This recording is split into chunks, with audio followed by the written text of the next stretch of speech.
That is. From recording artist to concert performer, not always an easy move for an artist, but for Delia it held no fears and represented her with no problems. She was a natural. She wasn't putting on an act. She was creating something, recreating something that she had grown up in, and wanted to express this in as only she could. In the Ireland of the 30s, to be a married woman and to pursue a career was unusual. A mother of 4 in great demand as a performer while married to the busy executive of a national broadcasting service. How did Delia cope? Actually, we were a very close family because the circumstances in Ireland at the time weren't especially good. It was the Depression years of the 1930s, and the general standard of living wasn't very strong. And my father, of course, was supporting his own mother and various other members of his family, so that living was generally quite tight. And that tends to unite a family together more than if they're freer with money and more affluent, they can afford to be more independent. We couldn't afford to be independent. Also, we were very taken by the mystique of our parents, by my father's apparent success, and by my mother's ability to make a go of it as a singer when most women couldn't in Ireland at that time. Because of her family situation, married to a Director General of Radio Éireann at that time, and they expected, I think, something different, a very sophisticated lady coming on stage.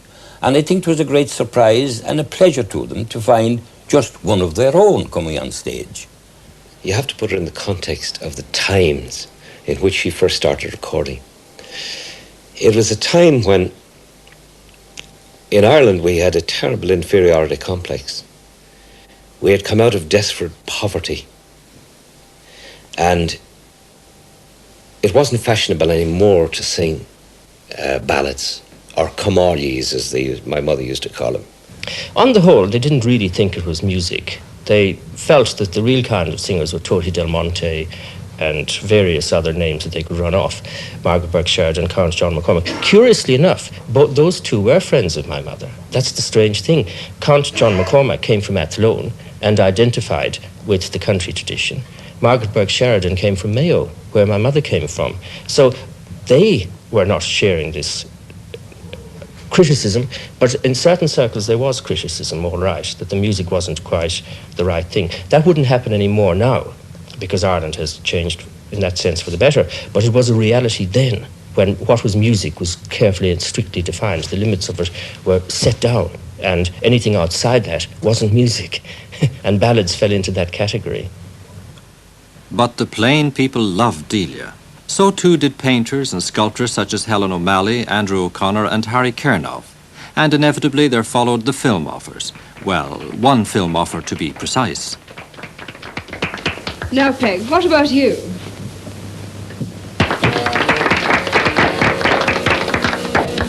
On the deck of Paddy Lynch's boat, I sit in woeful plight, sighing all the livelong day and all the lonely night.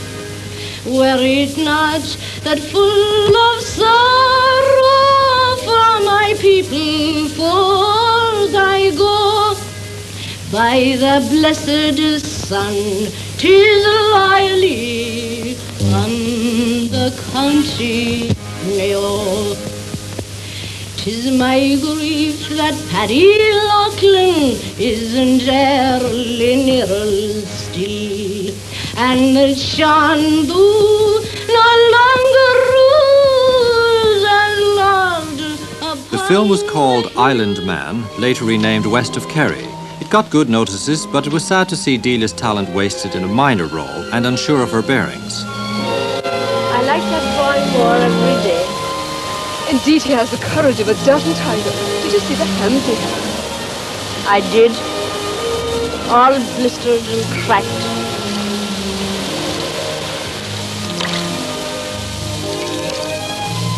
And believe it or believe it not, she had to stand back while somebody else sang one of her songs.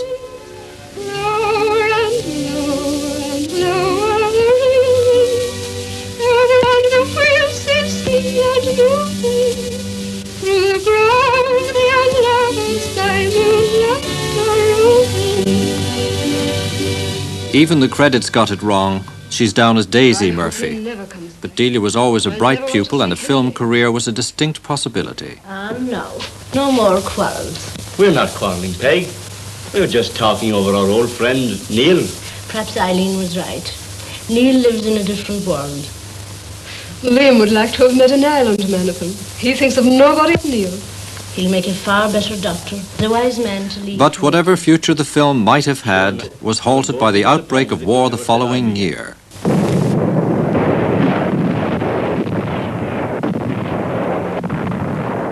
Dr. Kiernan was appointed Ireland's minister to Germany, but because Ireland was still in external relations with Britain at the time, he couldn't go. Eventually, in 1941, Dr. Kiernan was appointed Ireland's minister plenipotentiary to the Vatican. It had an abiding impact on me. It also had an abiding impact on my mother.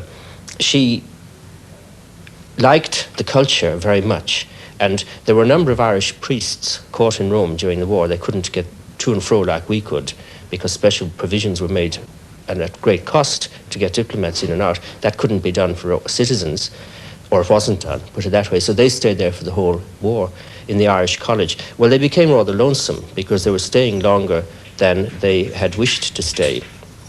And my mother used to sing for them. And of course, she was very well known by then in Ireland, and her records were selling very well. So it was a great honour for them to have access to Delia Murphy. And indeed, they were often more pleased to see her than they were my father. And of course, the embassy could provide them with things they wouldn't normally get, wine and food, which in the colleges was in short supply. But other problems were rapidly emerging. Vatican City became the focus for those on the run from the fascist regime. Although Ireland was officially neutral, it was difficult to ignore their plight. Delia wrestled with her conscience. War or no war, she had to help them, and help them she did. This could have put the Irish legation in a dangerously embarrassing position. What would happen is British soldiers would sometimes escape, and there was no British embassy in Rome because there was a war on. The British ambassador to the Holy See, Sir Darcy Osborne, was kept inside the Vatican and couldn't come out.